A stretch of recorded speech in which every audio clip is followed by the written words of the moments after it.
আসসালামু আলাইকুম। আপনারা সবাই কেমন আছেন? আশা করি আল্লাহর অশেষ রহমতে ভালো আছেন। তো এখানে আমি আরেক দিনের নিত্য ভিডিও নিয়ে আমি হাজির হয়ে গেছি আপনাদের সামনে। তো এখানে আপনাদের ভাইয়া তরমুজটা আনছিল। তরমুজটা অনেক মিষ্টি ছিল, কিন্তু ছোট ছিল, কিন্তু ভালো ছিল তরমুজটা। তো আমি এখন গরমে রান্নাঘর থেকে এসে তরমুজটা কেটে নিচ্ছি খাওয়ার জন্য। তো এইভাবে পিস করে করে নিচ্ছি খাওয়ার জন্য। তো রান্নাঘরে মানে যাওয়া মানে প্রচুর গরম, এসে শুধু পানি খায়। কে কে আপনার আমার মতো এরকম করেন? আর ঠান্ডা জিনিস খুঁজি, শুধু শরবত আর ইয়ে।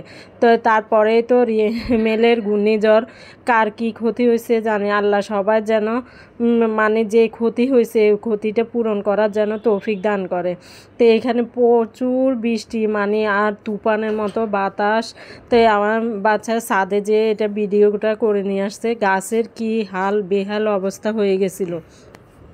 তো এখানে বৃষ্টির দিনে বিকেলে তো এরকম মানে রান্না খেতে ভাল লাগে। তো আমি বুট ভাজি করছি আর পেঁয়াজও বানাইছি ঘরের মধ্যে।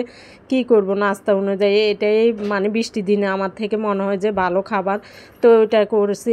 আর এখানে আমি মানে সময় কাটানোর জন্যই টুকরা কাপড় দিয়ে বাচ্চাদের জন্য কিছু জামা তৈরি করতেছি।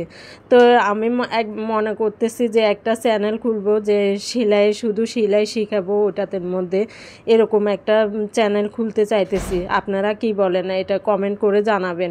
তো এখানে আমি মানে আমার বোনের বাচ্চাদের মেয়েদের অনুযায়ী আমি এখানে জামাগুলো সেলাই করে নিচ্ছি। তো টুকরা কাপড় আছে তো অনেক, তো মানে জোড়া তালি দিয়ে তারপরে জামাগুলো, তো দুইটা জামা আমি অলরেডি বানাইছি। এই দেখুন, মানে দুইটা জামা আমি বানাইছি, খুব সুন্দরই হয়েছে। তো এই দুইটা জামা আমি এখন বানাইছি, আরেকটা বানাচ্ছি। তো মোট 3টা জামা বানাইছি। তো এই সময়টাও যাচ্ছে, আমার মানে বসে থাকলে আমার নানান চিন্তা মাথার মধ্যে আসে, মানে খুব খারাপ লাগে। তো কী করব, তারপরে টুকরা কাপড় দিয়ে জামাগুলো বানাচ্ছি। তো সকালের দিকে আবার আমি এখানে খিচুড়ি আর ডিমটা সিদ্ধ করে নিচ্ছি, খিচুড়ি রান্না করব এই জন্য। তো এখানে গরম পানিও বসাই দিছি খিচুড়ির জন্য। তো এখানে ডিম সিদ্ধ করে নিছি, আর তো খিচুড়ির জন্য ডাল চালে ভিজিয়ে রাখছি।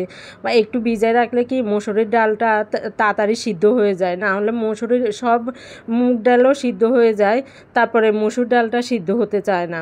তো এই জন্য মানে সিদ্ধ করে নিছি। তো এই যে 2 দিন আগে যে ঝড় তুফান হয়েছে, বৃষ্টি হয়েছে, তার আগের দিন বোঝাই যাচ্ছে না, মানে তারপরের দিনে কি রোদ দেখুন না। তো এখানে আমি চা নিয়ে বসছি টেবিলের সামনে চা খাওয়ার জন্য। তো রোদের দিকে তাকিয়ে আছি, পাকঘরে কিভাবে যাব, রান্না করব ওই চিন্তা করতেছি। মানে পাকঘর গেলে পুরা গোসল করে বের হতে হয়, এরকম অবস্থা এখন। মানে এই গরমটা কি গরম, মানে ছেঁচটা পুরা একটা গরম বলে যে, ওই গরমটা পুরা মানে শরীরের উপর দিয়ে যায়। তা আমি আসি শুধু ঠান্ডা পানি খাই, আর শরবত থাকলে শরবত গুলে খাই। তো এখানে আপনাদের বাইয়ারে তরকারি আনতে বলছি, তো চিচিঙ্গা আর ঢেঁড়স নিয়ে আসছে।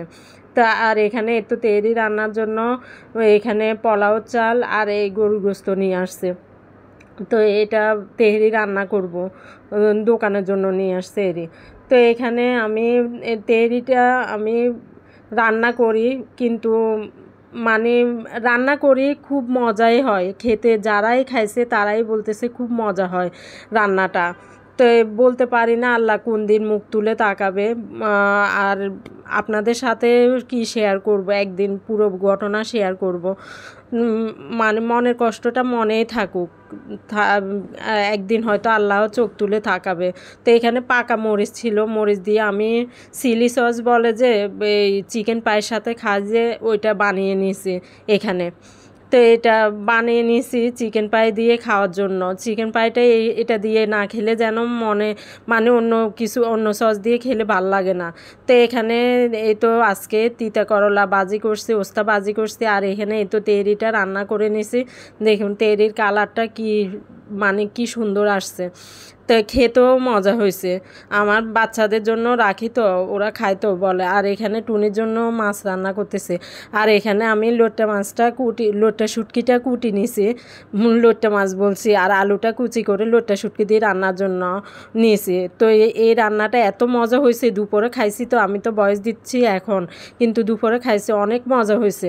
আর এখানে এই তো বুয়া মানে এই র্যাকটা ধুয়ে দিয়ে গেছে, এখন আমি সবগুলো মুছে টুছে উঠাচ্ছি রান্না শেষে। তার মধ্যে আবার টুনি এসে এখানে আমাকে ডিস্টার্ব করতেছে, ডিস্টার্ব করে না, ও এসে বসে থাকে, তাকায় থাকে, মানে আমাকে সময় দেয়। সব গুছিয়ে তারপরে রান্নাটা করে নিয়েছি, রান্না করার পরে এটাই গুছিয়ে নিয়েছি। আর রাত্রে পেঁয়াজটা কাটে রাখি রান্না করার সুবিধার জন্য, সকালে যেন তাড়াতাড়ি রান্না করতে পারি। এই পেঁয়াজ কাটাটাই আমার সবচেয়ে ঝামেলার মনে হয়। তো আজকে এই পর্যন্তই আপনাদের সাথে শেয়ার করলাম। আল্লাহ হাফেজ।